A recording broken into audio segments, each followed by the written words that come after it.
তোমার সময় কাটাতে হবে। ঘটক মশাই আমাকে তাই বললো। তা আচ্ছা ঠিক আছে, আমিও বললাম যে ঘটক সাহেব আপনি এটা কি বলতেছেন যে আমি আপনার সাথে সময় কাটাবো, তাহলে তার বিনিময়ে আপনি আমার মেয়েরে বিয়ে দিবেন, এটা একটা কথা? এটা কি কোনো মানুষ মেনে নিবে? তো আচ্ছা ঠিক আছে, যদি না মানে নেন তাহলে আর করার কিছুই নাই। তা আমি অনেক ভাবনা চিন্তা করে দেখলাম কি করব, এছাড়া তো কোনো উপায় নাই আমার।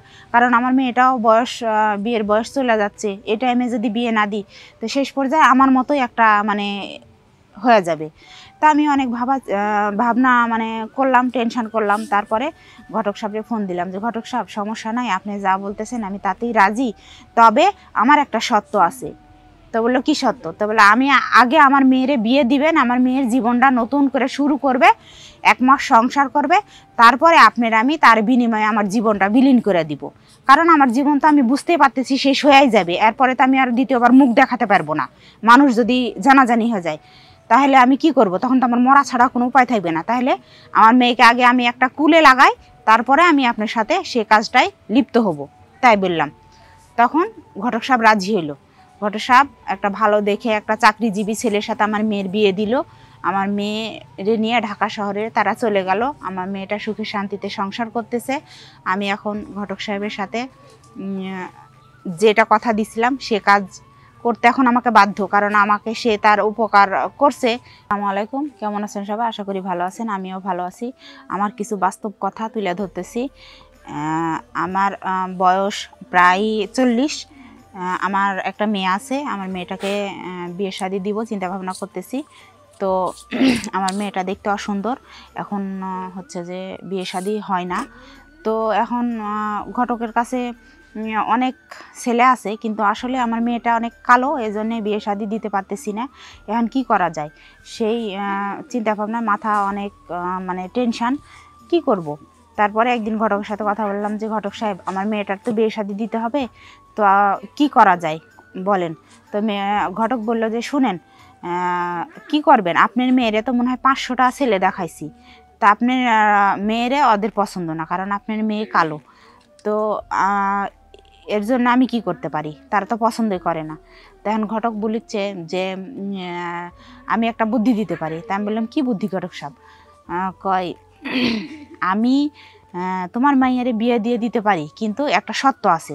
কি শর্ত?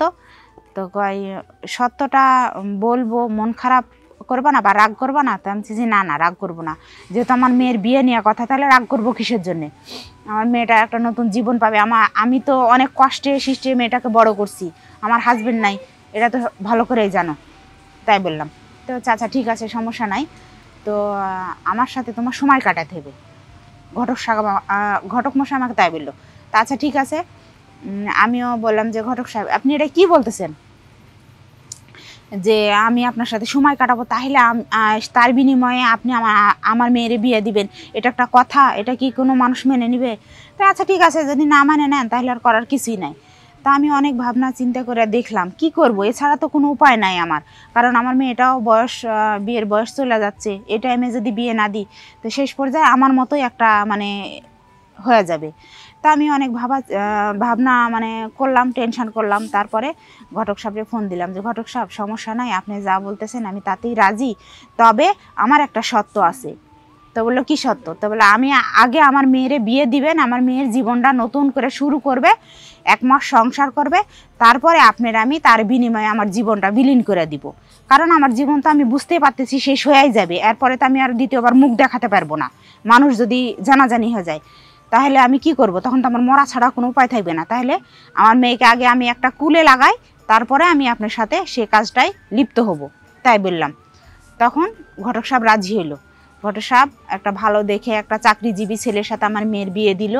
আমার মেয়েরে নিয়ে ঢাকা শহরে তারা চলে গেল। আমার মেয়েটা সুখে শান্তিতে সংসার করতেছে। আমি এখন ঘটক সাহেবের সাথে যেটা কথা দিছিলাম সে কাজ করতে এখন আমাকে বাধ্য, কারণ আমাকে সে তার উপকার করছে, এজন্য আমাকে করতে হবে। এজন্য আমি বাধ্য হয়ে পরিস্থিতির শিকারে আমি ঘটক সাহেবের সাথে এই কাজটা করতে বাধ্য হয়েছি। তো আশা করি আমার কথাগুলো বুঝতে পারছেন। এরকম কেউ জানা শুনে ভুল করেন না, কারণ এই দুনিয়াটা এমনই স্বার্থপরের দুনিয়া যে কিছুর বিনিময়ে কিছু দিতে হয়, কিছু নিতে হয়। এটাই হলো দুনিয়ার নিয়ম। তা আমি আমার মেয়ের জীবনের সুখের জন্যে আজ আমি এই কাজটা করতে বাধ্য হয়েছি। তা আপনারাও এরকম ভুল করেন না। তো হচ্ছে যে তাহলে পরে পস্তাইতে হবে না। আজ আমি আমার নিজের জীবনটা শেষ করে ফেলাইছি। আজ আমি মানুষের বাসায় বাসায় কাজ করে খাচ্ছি, মেয়েটার সামনেও কোনো সময় যা দাঁড়াইতে পারি না, খুব কষ্ট লাগে, নিজেকে খুব ছোট মনে হয়। তারপরেও এখন করার কিছু নাই। আমি তো আর নিজে আত্মহত্যা করতে পারবো না, আত্মহত্যা মহাপাপ। তাই আমি মরতেও পারিনি, এখন জিন্দা লাশের মতো বাচ্চা রয়েছি এই দুনিয়াতে। তো আমার মতো ভুল আর কেউ করেন না। সবাই ভালো থাকেন। আশা করি আমার কথাগুলো বুঝতে পারছেন। আল্লাহ।